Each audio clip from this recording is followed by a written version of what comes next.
The amazing thing about Daniel chapter 2 and the prophetic dream of Nebuchadnezzar is that it was written over 2,500 years ago and has or still is being fulfilled accurately until this very day. Though many people today believe that they have a clear picture of how the dream should be interpreted, recent events in history have shed new light on the prophecy, revealing what many today have not likely considered. I challenge you to watch to the end of this video to see if this has been revealed to you. Welcome back to Living Part S. In the past, we have looked at Daniel chapters 8 and 12 and observed how precisely both visions demonstrate a clear and concise picture of when the time of the end actually began and when the book of Daniel became unsealed and was revealed to the world. If after you have watched this video and want to see how Daniel chapters 8 and 12 line up precisely with Daniel chapter 2, I would invite you to go back and watch that video. At the same time, it is currently my intention to release a video on Daniel chapter 7 as well, and demonstrate how harmoniously chapter 7 also unites with chapter 2 and chapters 8 and 12. I would suggest that you subscribe to this channel if you would like to see how clear and precise the book of Daniel falls together outside of the past traditional Roman church-centered view of the scriptures. Despite how clear the prophecies of Daniel chapters 8 and 12 have unfolded throughout history and demonstrated through actual historical activities, many people continue to be trapped in their thinking and hold on to the teachings of the past.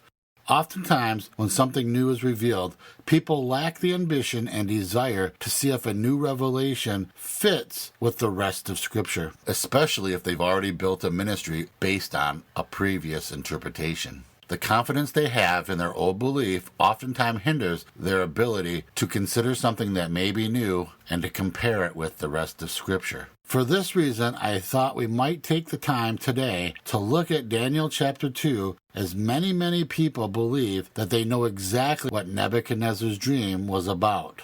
If you have a traditional belief about how his dream was fulfilled, then I hope that this video will help reveal a clearer understanding of what the dream represents. Through it, you will see that it demonstrates that we are currently in the time of the end. We are at that final stage of the dream, and there are signs within our world that point to this. So as we begin with Daniel chapter 2, we find that Daniel is in the second year of King Nebuchadnezzar's reign. Daniel is currently in the kingdom of Babylon, which is modern-day Iraq, and Babylon had previously destroyed Jerusalem and the temple in 587 BCE. Daniel is in the land of Babylon, as he was one of the captives brought into the captivity of Babylon. While in Babylon, Daniel was made a eunuch and placed into the court of the wise men for the king. In chapter 2, the king has a dream that troubles him and desires a proper interpretation of that dream. So he calls all of his wise men together, his magicians, enchanters, sorcerers, and astrologers, and requests them to interpret the dream. However, the king desires that the dream be interpreted correctly, and because he knows that anyone can give an interpretation for a dream, he cannot be guaranteed that the interpretation is correct. As a result, he sets a requirement that whoever interprets the dream must also describe the dream to him as well. Among all of his wise men, none can provide him with the dream along with the interpretation of the dream. However, through the power of Jehovah, Daniel steps forward and is not only able to describe the dream, but is also able to give an interpretation of the dream. And this is what the dream and interpretation are.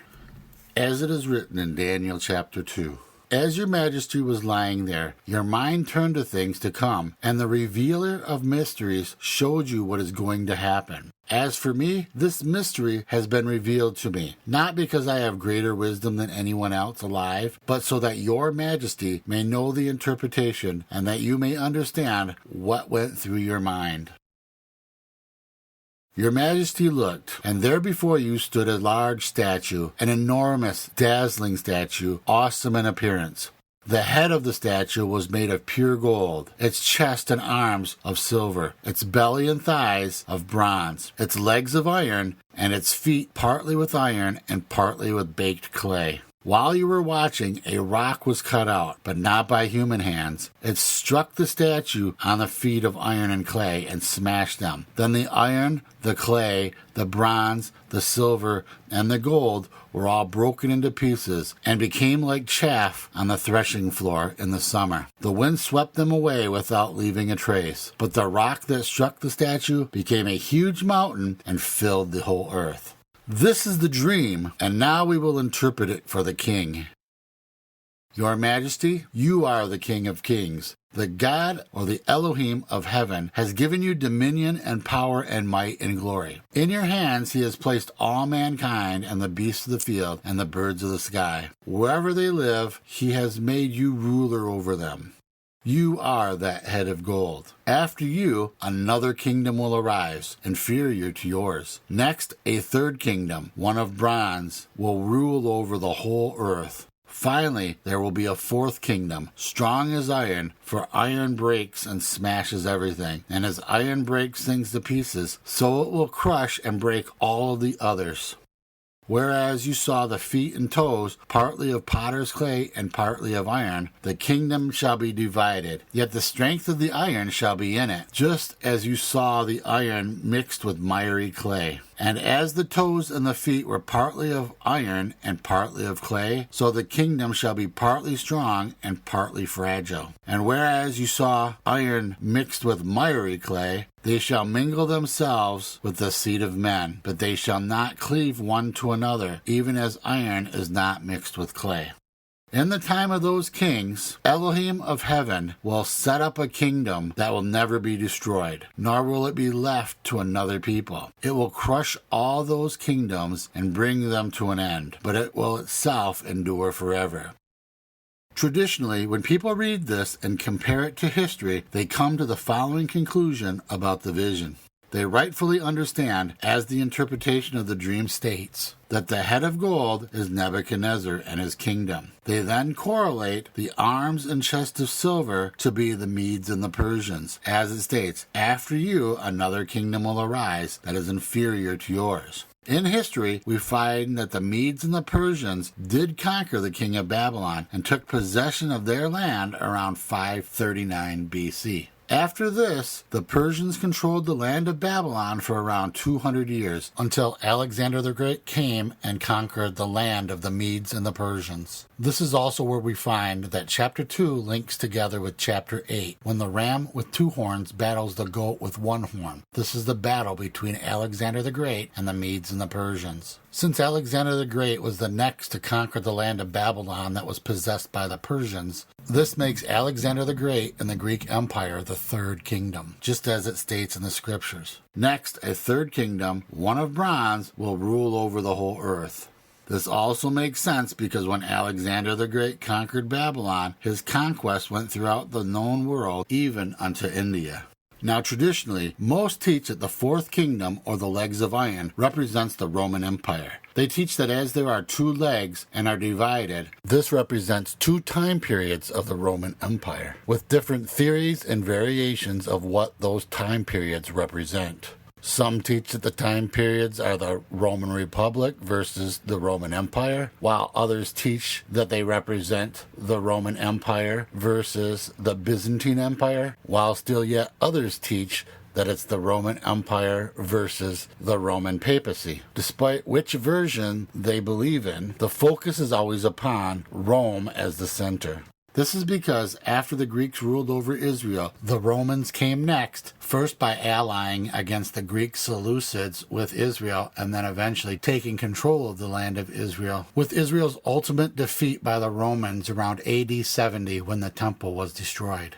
Since the legs of iron are seen to be Rome, they then conclude that the feet of clay and iron represents the Roman Empire mixed with other people. This then means that since Rome is part of Europe, then the next system in control is based on the unity of the European countries, and that the feet are then a kingdom that is often referred to as the revived Roman Empire, which will then take control, and in the end, Yeshua, or Jesus, as a rock formed without human hands, will destroy that empire and all other empires to set up his kingdom as a great mountain in the earth. When I was young, I heard this teaching over and over again, with several varying interpretations with the end times feet of iron and clay. Variations have included the belief in fulfillment by the United Nations, the European Union, NATO, the United States of America, and later even the World Economic Forum. There have been many other suggestions as well, though they were all centered on a European alliance of some type. At this time, I would like to show you how I believe Daniel's interpretation has and is being fulfilled. Now, I believe that the traditional interpretation of the head of gold, chest and arms of silver, and thighs of bronze are completely true. This is because we do know that the interpretation of the dream states that Nebuchadnezzar and his kingdom is the first kingdom. Then, through a simple view of history, we find that the Medes and the Persians were the next to conquer Babylon and to take their land. The Persian Empire was the empire that allowed the Jews to return to the land around 537 BCE. This is clear throughout the scriptures. Then we find that after the Persians, the Greeks came and conquered, and this is verified also through history and Daniel chapter 8. The problem that arises with the traditional view is that of the fourth kingdom. I will plainly state at this time, I believe that the tradition that teaches this is the Roman Empire is 100% false. If you currently hold to this belief, I only ask that you consider what I am about to share with you. First, as we know, this dream was given to Nebuchadnezzar, king of Babylon. It was given by Jehovah and interpreted by Daniel for the kingdom of Babylon.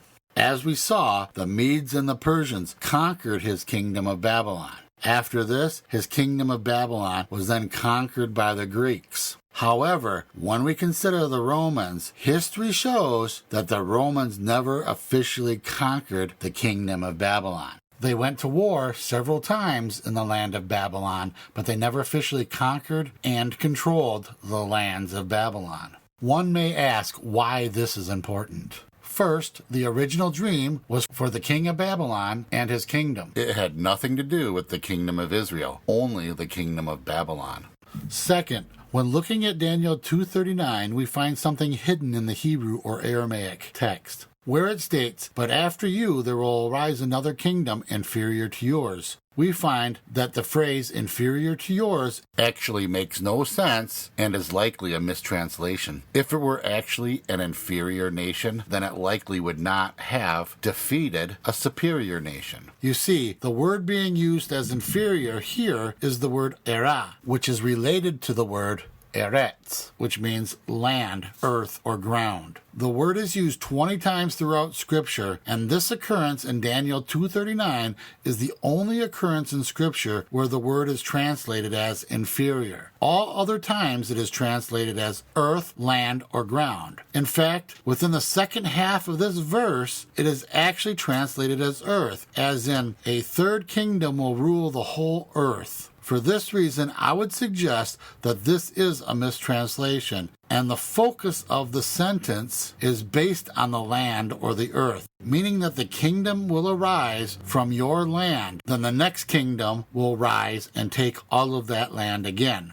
The entire vision is based on the land possessed by the kingdom of Babylon, and not the actual city of Babylon or the Babylonian identity itself. In this sense, it is true that the Persians arose from his land, conquered and possessed it. The Greeks then also came, conquered and possessed the lands. But history shows that the Romans never came, never conquered, and never possessed his lands. Unless you count Trajan's war against the Parthians around AD 116 as a crushing defeat, knowing that the Parthians withdrew from the Babylonian territory, regathered their troops, and came back when Trajan departed from the land about 1 year later. I neither count this as a crushing defeat nor a conquering of the original lands of the Babylonian Empire. In fact, Rome only conquered and possessed part of it, while the Parthians possessed the other part of it. Though it is a fact that Rome conquered Israel, this has nothing to do with the dream of Nebuchadnezzar and his kingdom. Therefore, since neither the Romans nor the Parthians conquered and possessed the entirety of it, neither kingdom would fit the requirement of the fourth kingdom, which are the legs of iron. We must also note that according to the interpretation, The fourth kingdom was to crush and break all the other kingdoms. And besides not crushing and breaking Babylon, Rome never crushed and broke Persia as well. The kingdom of Babylon stayed under the reign of the Hellenistic Seleucids and the Parthians until after Messiah. In fact, the next conquering power that took possession of the kingdom of Babylon, as well as the kingdom of Persia, was the Islamic Caliphate, which arose to power after the death of Muhammad in AD 632. I would argue that the Islamic Caliphate, or Islam itself, was the next kingdom represented by the two legs of iron. Just as the statue has two legs, we know that at the birth of Islam, we find that it also was split into parts based on their interpretation of who should lead Islam, namely the Sunnis and the Shiites. If we return and look at the difference between the Roman Empire, which never extended into Babylon, and the conquest of Islam, then we find that of the two, Islam was more likely the one that is best described by the interpretation in Daniel chapter 2. While we are still considering the two legs and the differences between the two different groups of Muslims, namely the Sunni and the Shiite Muslims, let us consider that the dispute between the two arose primarily upon who had the right to lead the Islamic faith. Where the Shiites believe that only Muhammad's direct descendants or his seed or heirs, known as imams, can lead the Islamic faith, the Sunnis believe that the leadership of Islam is not based upon Muhammad's seed, but rather the leader of the Islamic faith should be chosen and elected by the people. This person is the Caliph, which is the head of the Islamic Caliphate. Why is this important? This is because when we arrive at Daniel 2:43, we find a strange phrase written about the feet of iron and clay, which states, "And whereas you saw iron mixed with miry clay, they shall mingle themselves with the seed of men, but they shall not cleave one to another, even as iron is not mixed with clay." I have heard some Christian leaders take the phrase, "they shall mingle themselves with the seed of men," to proclaim that fallen angels or Nephilim will return to earth and have children with humans, referencing a false interpretation of Genesis chapter 6. This is not at all what it is saying. Daniel 2:43 is simply providing us with a clue of who is being represented. The term seed of men can literally describe heirs or descendants. What I find is that two groups will loosely join together. One, the Sunnis, or the Caliphate, will coexist with a second group, the Shiites, whose faith is based on the seed or the heirs of Muhammad. Though they will coexist, they will not cleave together. If this is true, we will find other clues within the text and history that will point to this. Now, when we look at the Islamic Caliphate, we see that it was riddled with conflict throughout history, with different movements and cultures struggling with one another, though they were held together with the common thread of Islam. Eventually, the Islamic Caliphate transitioned into the Ottoman Empire, with a capital in Turkey. The Ottoman Empire held control of Babylon until the modern age. During World War I, the Ottoman Empire sided with Germany. As World War I was coming to an end, the Islamic Caliphate, or the Ottoman Empire, lost control of Iraq or Babylon. As a result, the British Mandate was created in 1916, and later the League of Nations Mandate of 1920 forced Iraq to become an independent nation. This then transitioned Babylon into the state of Iraq, supported by a monarchy. The British then set the boundaries of the country without considering all the different cultures and Islamic sectarian movements within the country, such as the Sunnis, the Shiites, the Kurds, etc. For this reason, conflict within the land was constant. In 1945, Iraq was the founding member of the Arab League, which became a coalition between Iraq, Egypt, Transjordan, Lebanon, Saudi Arabia, Syria, and North Yemen, based on their cultural identity as Arab nations. As time progressed, infighting continued within Iraq between different political and religious parties. Until this very day, the country is still plagued with instability within the land. However, one must note that between 2004 and 2014, ISIS was formed. also known as the Islamic State of Iraq and Syria. This group within Iraq gained control of major territories within the country, and in 2014 it announced the re-establishment of the Islamic Caliphate. When this happened, further territories joined with Iraq and Syria as part of the Caliphate. These included territories in Afghanistan, Pakistan, Algeria, Egypt, Libya, Saudi Arabia, West Africa, and Yemen. Thus, we found that in 2014, the re-establishment of the Caliphate through 10 different territories or nations. In my opinion, this clearly demonstrates the formation of 10 toes of the image. Furthermore, as we find that Iraq started the Arab League, so too Jehovah gives us a clue within his scriptures that also links us to this event. It is literally provided to us in the Aramaic word used for mix. You see, Daniel was originally written in Aramaic, yet the scriptures are written using the Hebrew alphabet. In Aramaic, the word used for mix is spelled Ain Resh Beit and pronounced Arab. It is literally the Hebrew word used today for Arab and describes those of Arab descent. Thus, as the main theme of the feat is based on the mixing of the clay and iron, the word mixture itself is the Hebrew word Arab, telling us who is represented as the mixture. The mix of clay and iron is the Arab identity, mixing together the Sunnis and the Shiites within the Islamic Caliphate, which had previously ruled over the land. And just as clay and iron are not stable when mixed together, so too the government within the land, since the fall of the Ottoman Empire, has been wrought with instability. This then gives us a clear and precise description of the fourth kingdom, which began strong as the iron legs of the Islamic Caliphate, crushing and breaking all the other kingdoms before it, but transitioned into the unstable feet mixed with iron and clay. So if we consider Islam or the Islamic Caliphate to represent the legs of iron within the image, and the time after the fall of the Ottoman Empire to represent the feet of iron and clay, then we know that the iron of the legs is the same iron that we find in the feet, which would be Islam or the Islamic Caliphate. When ISIS announced the rebirth of the Islamic Caliphate in 2014 through the territories of the 10 different nations or the 10 different toes, it should not surprise you that their map mirrored that of the other kingdoms before it. When we also consider that the text points out 2 types of clay, with one being potter's clay and another being miry clay, one may deduce 2 separate time periods. After the Ottoman Empire lost its control, we find a period of potter's clay when the country was molded through the League of Nations mandate in 1920, when boundaries and a new government was formed for the independent nation of Iraq.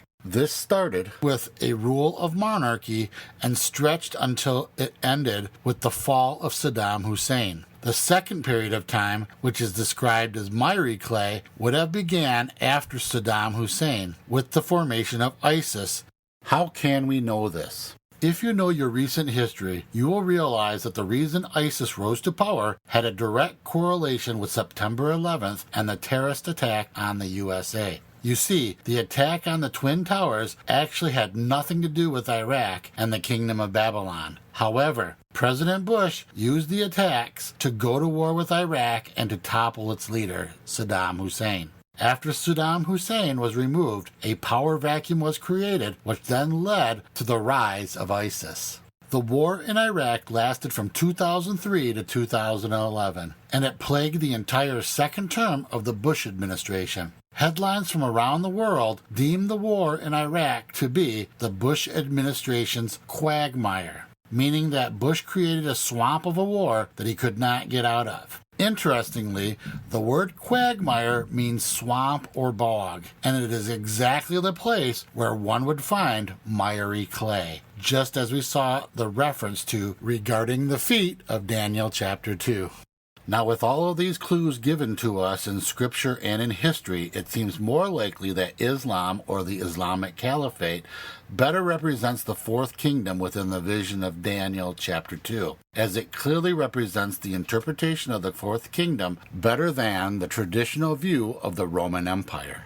With this being noted, I would consider that we must be in the time of the end as it pertains to Nebuchadnezzar's dream. You see, though the time of miry clay began with the quagmire started by President Bush, we find that in 2019, President Donald Trump destroyed the leadership of ISIS, demonstrating a blow or a completion of the image. At the same time, we find that in Scripture it states that a rock will be cut out without hands, where the word cut out means separated or divided. Thus we find a period of time at the end of the dream when a rock is being divided from another mountain. It is a time of division. It is a time of separation or dividing of a rock from the previous mountain or kingdom. If Messiah is the rock that will crush all other kingdoms, then a time of division must occur before Messiah crushes all other previous kingdoms. This is where I believe we are on the timeline of the dream, demonstrated through the Great Divide occurring throughout the earth today. If this confirms things that you have been seeing in Scriptures, or you have found further clues or signs within the Scriptures and history, please feel free to share what you have found in the comments below. Thank you and be blessed.